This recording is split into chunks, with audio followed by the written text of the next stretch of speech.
We are back with you live once again on another Johnnie Torch live broadcast. Yes, we are back with you once again for our big 200th broadcast. Kind of a wimpy sounding horn, but that's all we have. So, there you have it, 200 live streams in the books. Actually, some of them probably weren't live, but we're going to call it 200 live streams in the books and live. This is Torch News Roundup number 173, and I want to take this opportunity to thank you for joining me. God love you for showing up at any of our shows. And, yes, in case you heard last week's show, there's no fan running. I made sure of it this time. I've been able to get away with putting a fan on before, but I think it's pointed in the wrong direction now, but it's okay. There's been some movements going on here in the broadcast studio that you aren't privy to, because I don't use the camera. Alright, so without further ado, let me just go on here and give the usual spiel. The Adventures of Bullets Bourbon Private Eye, as you can see on your screen there, is available. A click in the link in the description below will bring you to my website, where you will find a few preview pages, some biographies of the characters, some behind-the-scenes sneak peeks about the creation of the characters. You will also find the link in the description below for my Twitter page, where you can keep up to date with all my shenanigans and ongoings, or goings-on. Make sure you check out the Indie Planet. You can get the original issues here before they go away. I've been saying on Twitter for a couple of weeks that once the first issue remaster is done, I'm going to be unlisting the single comic issues. And if you want to think of them as collector's items, this is your last chance to get them, because pretty soon the only way you'll be able to read the stories is in the remasters, which is honestly the way I want it. I created the stories basically as chapters in a book, and I released them as floppies because I want to keep product out there in front of people. And that's kind of the way it's always been in the comic industry. You know, you basically just keep it as an ongoing serial, which is what, you know, I'd like to emulate. But I really prefer that you sit and read the whole story at one time, so it doesn't hurt too much to make these copies unlisted, because I could keep them going in perpetuity. There really is nothing to stop me, but part of it is that I want to have these be collections and be read in the Chronicles format that I have. Another part of me kind of wants to put my best foot forward going from here on out, because, you know, some of the early issues are kind of rustic. I've improved with every issue. Of course, the first issue was colored with pencils and markers. Then I graduated to digital coloring.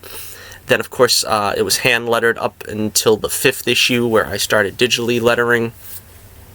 And I want everything to have that uniform feel. I want them all to look like they come from the same, you know, genre, so to speak, that they all are computer colored, and that's why we're working on the #1 issue remaster right now, and we are working on hopefully maybe getting an Indiegogo up at the end of April, when this is supposedly going to be ready for print, but again, no plans really there quite yet. What else is going on? Let's see. Also, I'm taking a look at StreamYard, so you might see me using the StreamYard software in the near future. You know, the little StreamYard duck in the corner.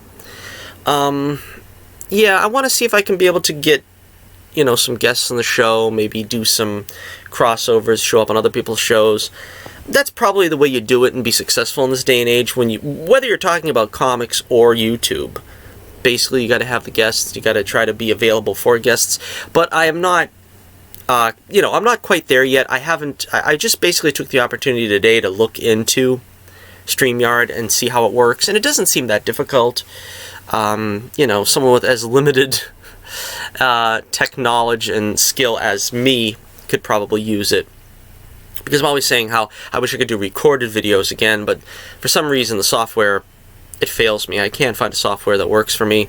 If you have any suggestions, put it down. The link, put down these suggestions in the comments below, and a link if possible. I will check them out. But yeah, I'm gonna do a couple of StreamYard streams, I think, in the future before I, graduate to actually asking people to come on the show. I want to thank any new subs that I have. I got 2 new subs in the past couple of days. Unfortunately, it looks like I lost a sub as well, so we're still stuck at 119. Hopefully that count goes up. But thank you, as I said, each and every person who watches the show, subs to the channel, and likes any of the broadcasts. So make sure you like, share, and subscribe. That's always the admonition of any YouTube host. And it's the only way to spend your Saturday here with us on the Johnny Torch Live program. Of course, we try to broadcast a live show every week around this time on Saturday. And, I go live sometime in the afternoon. You always tune in early because, heaven knows, I don't have the patience to wait for my actual start time. Sometimes I'm late, but most of the time I'm early, so there you have it.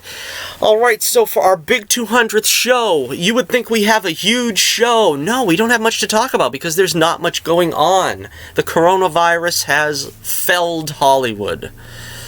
And there is not much news going forward because there is so much coronavirus to talk about. So we are going to try to find a few things to talk about. And we'll talk about how the coronavirus has, impacted Hollywood and so on and so forth.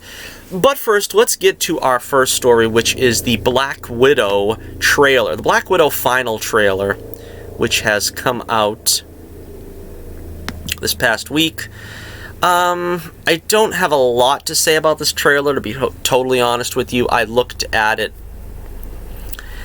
once again just before the broadcast, and it is what it is. You know what I mean? I don't feel wowed by this trailer or this movie in general from what I've seen of it so far.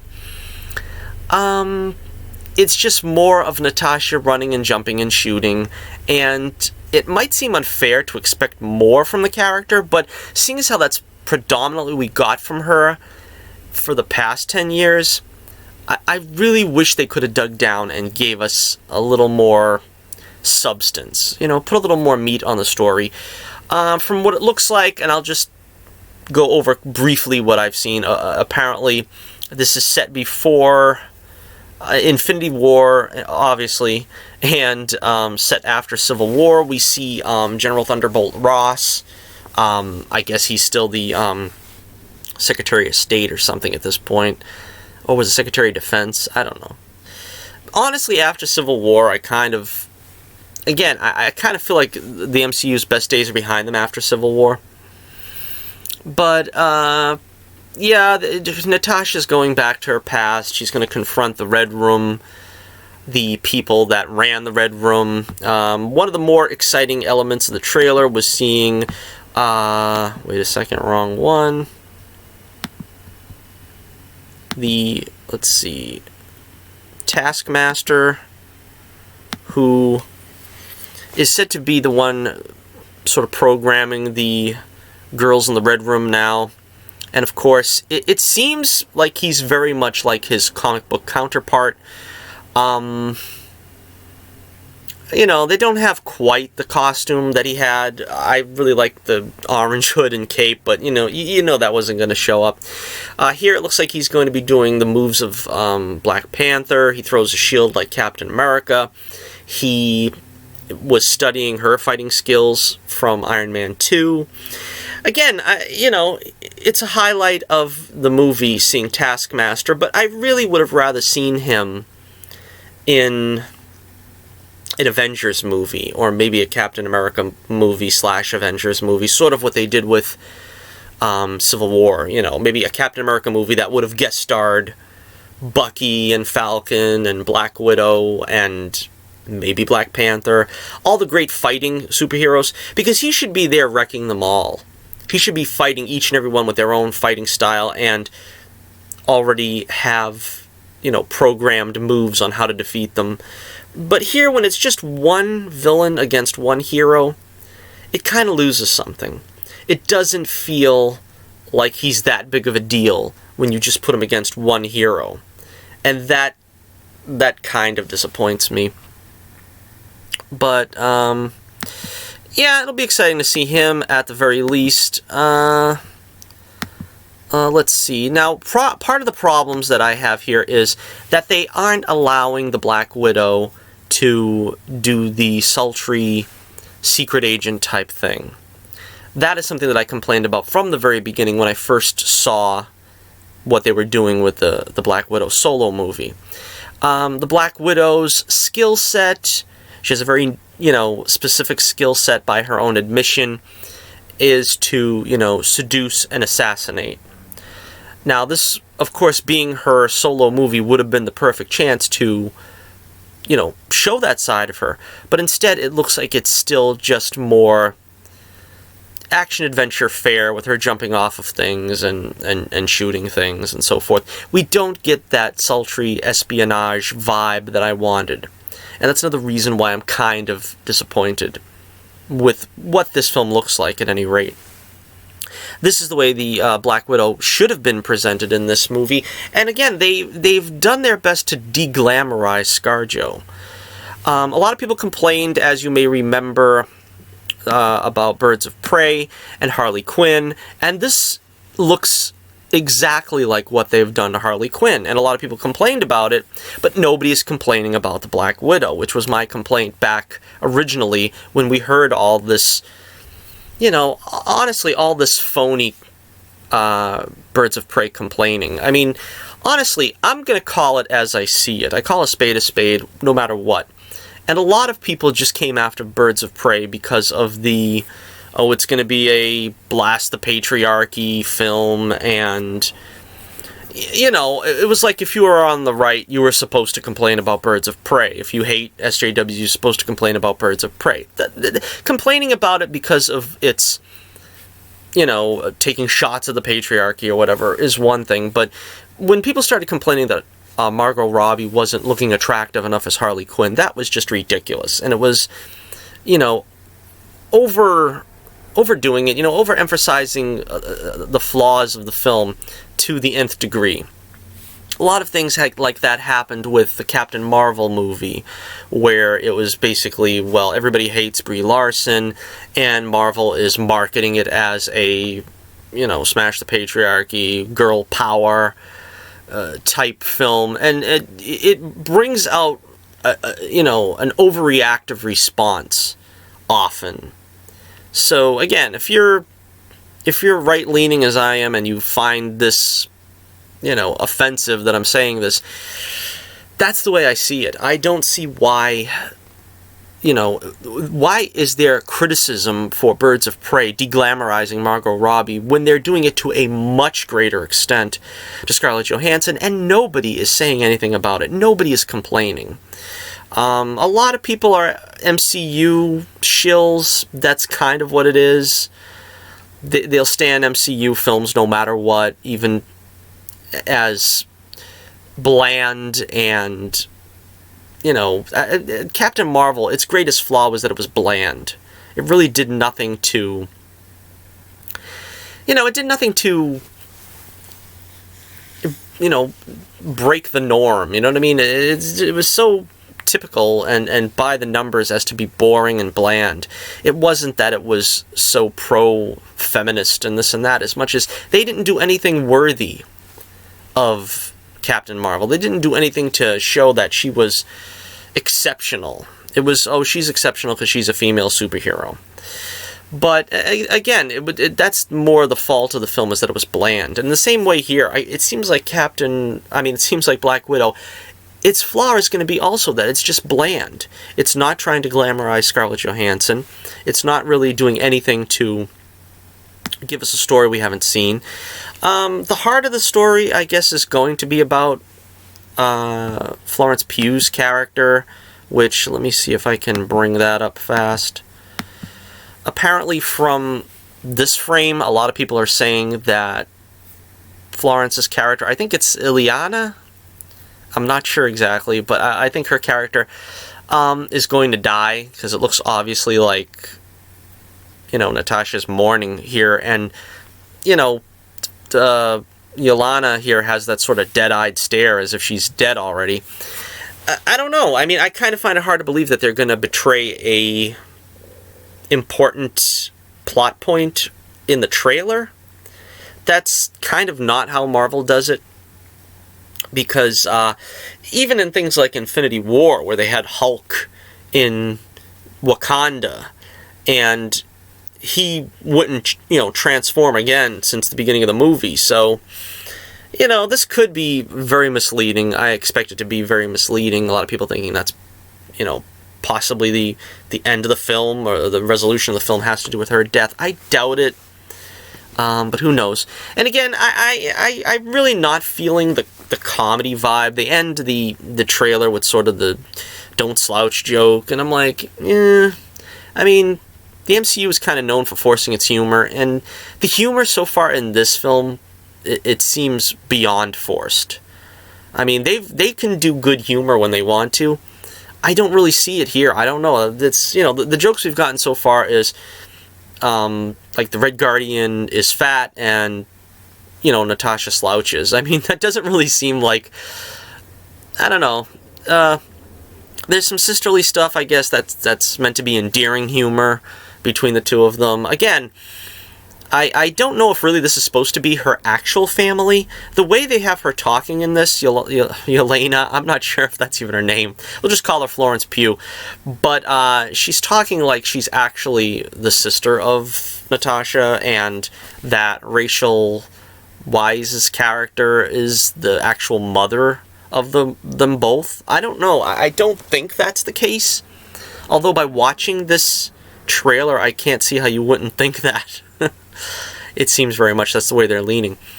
So again, I don't know. I just am kind of underwhelmed with this film. I probably will see it if it's still going to be in theaters with the coronavirus scare, which we'll get into later.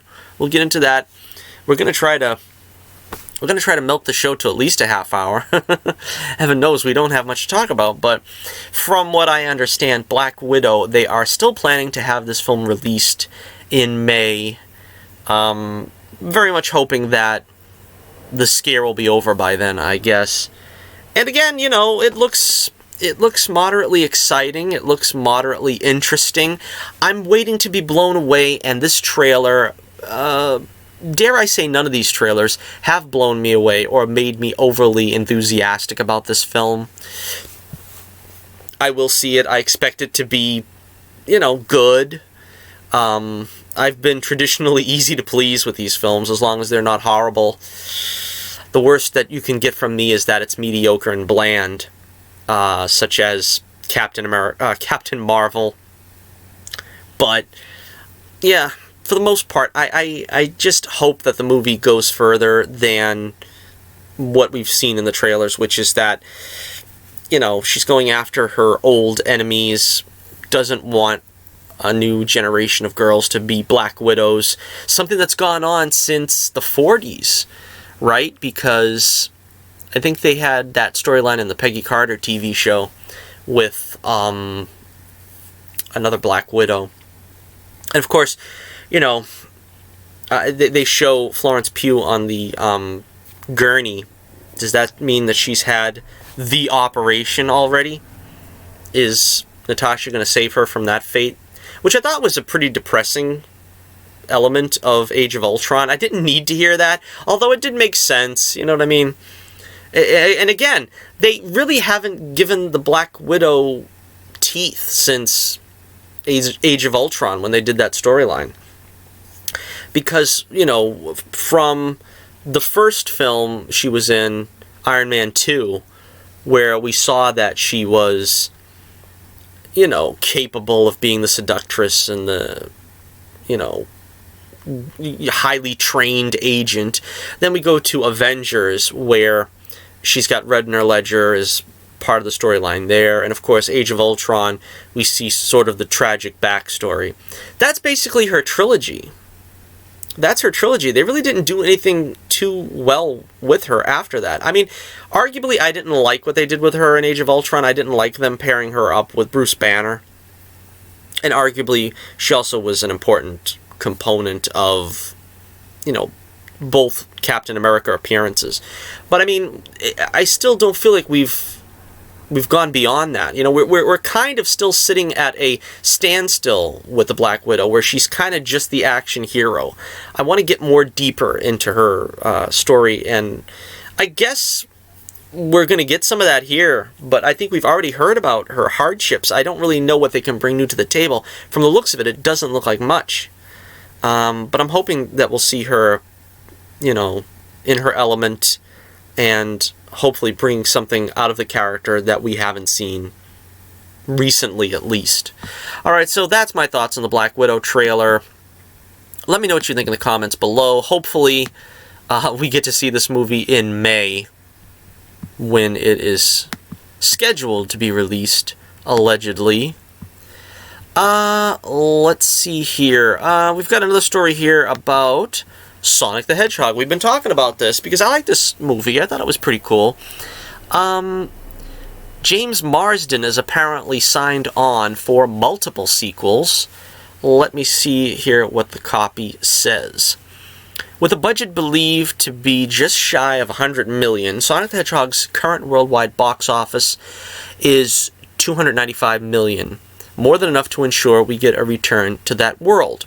When we do, it's already known that we'll get to spend some time with Tails, but what about this first installment's human cast? Well, James Marsden made it clear during a recent interview with Variety that he's definitely interested in returning to the franchise as Tom Wachowski.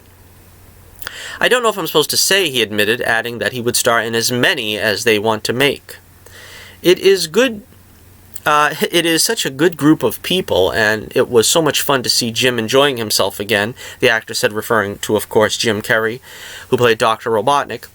I think this was his second biggest opening weekend of all of his movies. I was kind of amazed at that statistic. He just had a big smile on his face, and he was hugging everyone. It just felt like it was such a cool thing. Fans are I'm skipping lines here. Wait a second. Fans are definitely anxious for a Sonic the Hedgehog sequel, and it's honestly surprising that it hasn't been officially announced yet. The movie's office run isn't quite over yet, though, and it's possible Paramount Pictures wants to see how digital, DV, and Blu-ray sales end up doing. So, yeah, I liked the film, and I'd like to see the sequel, and I'm happy that James Marsden is going to be a part of it. That'll probably be pretty fun to see them interacting on Sonic's different worlds, you know, the mushroom world or whatever he was in, you know, whatever world Robotnik was in at the end of the movie. Spoilers, but let's face it, you must have seen it by now if you were ever intending to see it. But, I think, honestly, I think they should have made him a single guy, because I don't know how they're going to keep having him go back to his wife all the time. It's kind of difficult. I mean, how is this guy ever going to... But then, you know, you add too many other characters, like his wife, in on the adventure for all these sequels. It's going to be, like, kind of crowded where you don't need them all. But, again, I really hope James Marsden gets a superhero role again before too long. It's kind of sad if he doesn't. Because he really deserves it. You know, he made a great Cyclops, and they underutilized him. And I would love to see him as Hal Jordan. Don't know if it'll ever happen, but it would be great. It would be great. Alright, so let me know what you think about the Sonic the Hedgehog sequels, the possibility of James Marsden returning to the role of Tom Wachowski. Is that how you pronounce it? Yeah, I think so. Alright, let's see. Let's see. Alright, we've got news that Richard E. Grant has signed on to Loki, the Loki series. He is apparently in an undisclosed role. There is a healthy dose of speculation that he is going to be playing Kang the Conqueror. Which, of course, that would be a lot of fun. I think he would be great as Kang, but I don't see I don't know, maybe they'll introduce him, but I don't see how you introduce Kang in a Loki miniseries. Wouldn't that be something you would, either you build up to him in an Avengers movie, or more likely, I say you introduce him in a Fantastic Four movie, and then I think you probably want to make him your new Thanos, right? Because there's only so many heavy hitters. There's Galactus, there's Kang. You could say Doctor Doom, but I think he's solely a Fantastic Four level threat. I don't know. It's the same thing with Galactus. Galactus was traditionally always dealt with by the Fantastic Four. I don't know if you want to put, that's the tough thing, because now when you have a shared universe, people are going to be saying, well, Galactus, you need to have X, Y, and Z show up. Yeah, you're probably right. So that would make probably Kang the best bet for an Avengers film in the near future, if they want to sort of build up to another hero. But again, this is all speculation. Nobody knows for sure. Last seen, Richard E. Grant was in the thankless role of General Pride. Was it General or Admiral? I don't know. Does it really matter? In Rise of Skywalker. Or is it Rise of the Skywalker? No, it's not. It's Rise of Skywalker. People keep saying Rise of the Skywalker. It's not it. Not that anybody cares. At all. Alright, so let me know what you think in the comments below about Richard E. Grant's return. We have some news about the She-Hulk. Yes, the She-Hulk once again. And it gives me an excuse to use the Brie Larson pick of last week. Just purely gratuitously using this pick again from last week. But, yeah, She-Hulk news. Where apparently, let's see, they're going to have, let me see if I can find the image here. They're going to have, this is what happens when you don't get things ready. Oh, there it is. They're going to have Mark Ruffalo on the show, and it's all been but confirmed, apparently, at this point. Let's see. The Illuminati have been sharing She-Hulk-related scoops for the past couple of weeks, and the site has now been able to verify that Mark Ruffalo is a lock to appear as Dr. Bruce Banner. It's not clear how large his role is, or how many episodes he'll feature in. A recent character breakdown for the show revealed that the plot will stick close to She-Hulk's comic book origins, as lawyer Jennifer Walters will require a blood transfusion from her cousin Bruce Banner after being shot, which ultimately transforms her into a quote-unquote similar green monster. That doesn't sound that good. The logline specifically mentions that she will eventually go on to join the Avengers. Yes, and as we reported last week, the scuttlebutt going around is that they want an Alison Brie type to play Jennifer Walters, the alter ego of the She-Hulk. Now, once again, it depends what version of the She-Hulk this is going to be. I'm seriously hoping they don't make her as pug ugly as this version of the character that is now in the comics. I seen the what's it called, the action figure, I guess, of the new She-Hulk. It doesn't look quite as bad as this cover, but yeah, I hope they are not going with this look for She-Hulk very much longer. Ugh, take that off the screen. But hopefully, again, as I said last week, I'm not a big fan of the John Byrne version either, where, as I always refer to her as the giant green Jane Mansfield.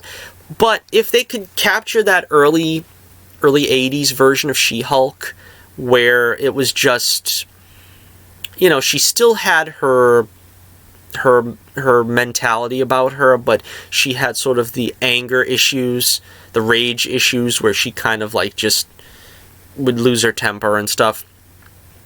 And they kind of changed that. I don't know why they changed that in the comics. I think possibly it was they didn't want to show a woman just raging out. That was probably the politically correct thing back then as well. But then they kind of, like I said, with John Byrne. They kind of just try to do the opposite of the Hulk, where he gets less intelligent and more brutish. In the case of a woman, she would become more feminine and more, I guess, intellectual, spiritual, supposedly. I don't know. But the character, like I said, was mostly played for laughs, which is what I didn't like about it. I didn't feel you could take the She-Hulk seriously. And, you know, I can understand having some characters like that. You know, Deadpool, you're not supposed to take him seriously. Spider-Man, to an extent, is like that. You're not supposed to take him that seriously because he's, you know, quipping and making light of situations and so forth. But then at the heart of the story, the heart of the Spider-Man universe, there is a lot of tragedy. So that's why I don't really want to go so far with She-Hulk, where she's a parody character. You know, we've got enough of them wannabe characters that are parody wannabe characters. I don't want to go that far with She-Hulk, and hopefully they don't. Alright, so let me know what you think in the comments below. Hopefully they're not going to also make him the Dab Hulk like they did in Endgame. I mean, I hope they revert him back to making him be somewhat useful. You know, he's a shell of his former self. If anybody did... if any of the MCU characters were done dirty, the Hulk got the rawest of raw deals. Spider-Man is a close second, but the Hulk got the rawest of raw deals, and they really need to make it up to him with a great movie. Or a TV series at this point, since they are doing a lot of Disney Plus stuff. You know, I don't know how that would affect their deal with Universal, but if they could do a Universal, you know, deal that would give them the rights to streaming services being broadcast, that would be something I'd be very much interested in. You bring back Liv Tyler and Ross, what's that actor's name again? Get them back and, you know, bring back Talbot. You know, I've been waiting for them to bring back Talbot. He is one of the most important characters in the Hulk universe, and he was just relegated to sort of General Ross status over on Agents of S.H.I.E.L.D. So that was disappointing to me. They just haven't done the Hulk justice. I could go into another rant, but yeah, let's move on. We bid a fond farewell to Alison Brie. And we'll take on, let's see, one more topic here before we get to our final one of the evening. Oh no, we already talked about that. We already talked about Richard E. Grant. So yeah, we are now going to take the top story of the day, the top story of the world, worldwide. The whole world has just panicked and gone ballistic over the coronavirus, and so now we have, unfortunately, a lot of shows. Where is my ticker? I gotta get the ticker back up there, otherwise you'll never know to like, share, and subscribe. Yeah, pretty much everything. Everything has been put to a halt. Again, I don't want to get too political. Not because, I mean, you know, I get 5 views as it is, and I don't think anybody's going to be horribly distraught over my political views, but I think that the media has just played up this scare much, much worse than it really is. I'm sure that precautions should be taken. I'm sure that everybody should do their part to be prepared if you have to be quarantined. You know, the sort of joke of the day is that toilet paper is all missing in supermarkets, and the milk, eggs, and bread are gone as if it was a blizzard. You know, be prepared. That's fine. You don't need to be panicked as if this is a world-ending event, an extinction-level event. You know, it's not that bad. Let's be honest with ourselves. We've dealt with much worse. The swine flu, come on, that was in everybody's lifetime. And they didn't make half as big a deal about it. And, again, of course, why? Barack Obama was president then. Now, with Donald Trump being the president, anybody who's in the media is going to do anything they can to, try to put a slur on his good name, on his presidency, try to make him look as bad as humanly possible, because that's what the media does, that's what the left does, and trying to make this a panic and look like a calamity is only going to serve them, at least in their opinion, to try to win political points and try to oust the president once again, particularly come November in the election, try to, pick up political points. So, that's my personal feelings on the coronavirus. Wash your hands, keep good hygiene, that's always important, whether there's a pandemic going around or not. So you should be doing that anyway, correct? That's right.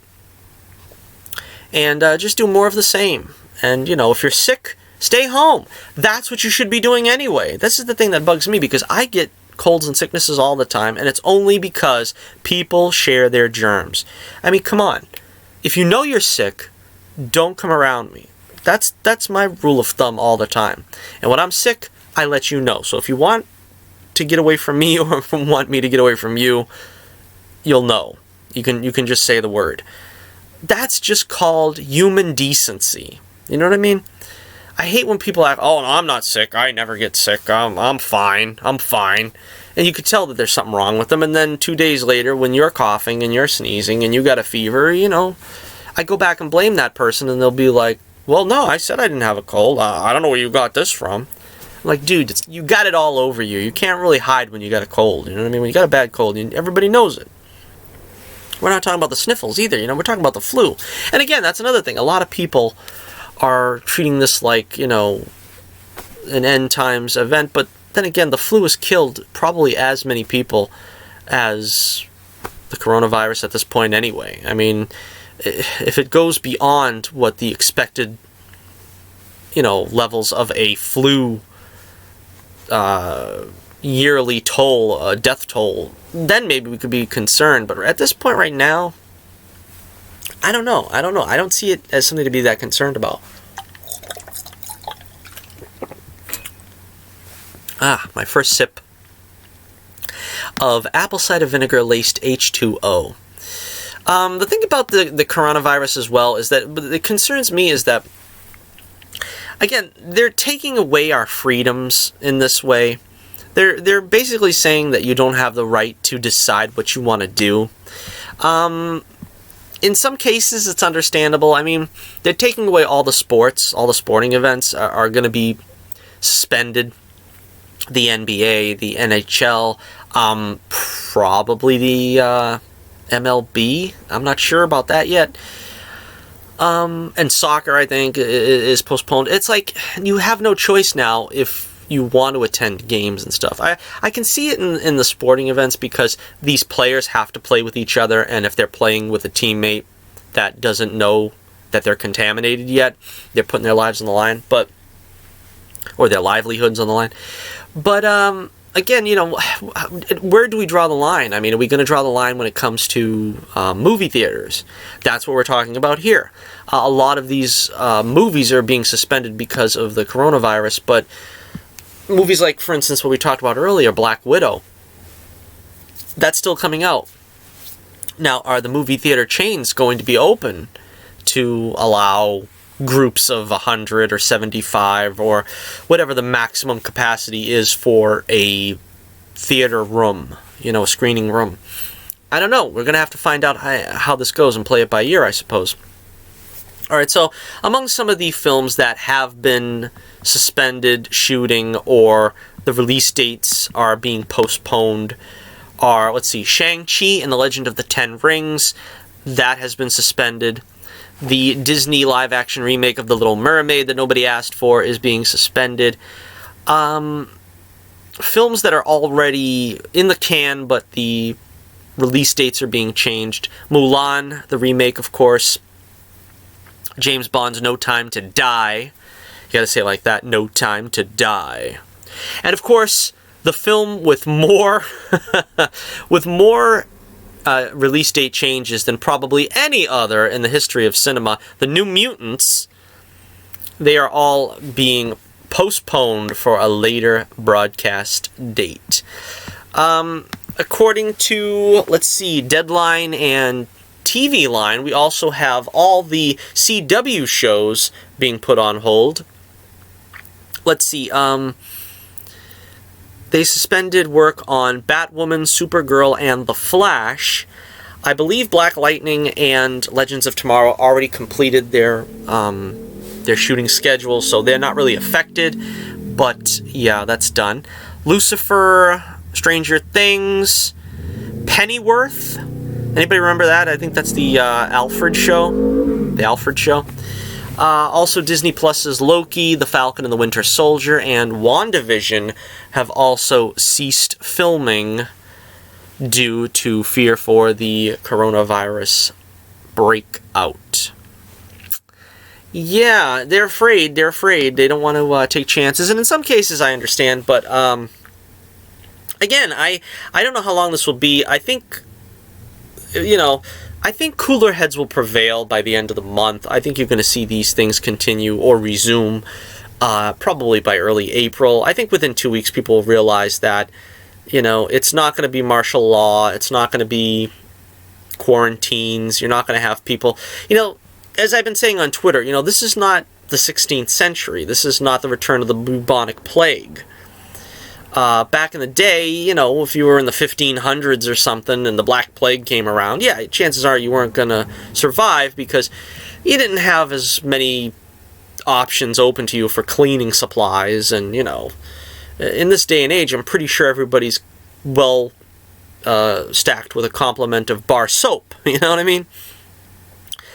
Before the run on supplies that stores started running out, of course you had plenty of rubbing alcohol and hand sanitizer. I'm sure, the most diligent among us at least will be able to make do with staying sanitary, staying healthy. Of course, I don't want to make light of the fears of a lot of people. I know a lot of people are taking it very poorly.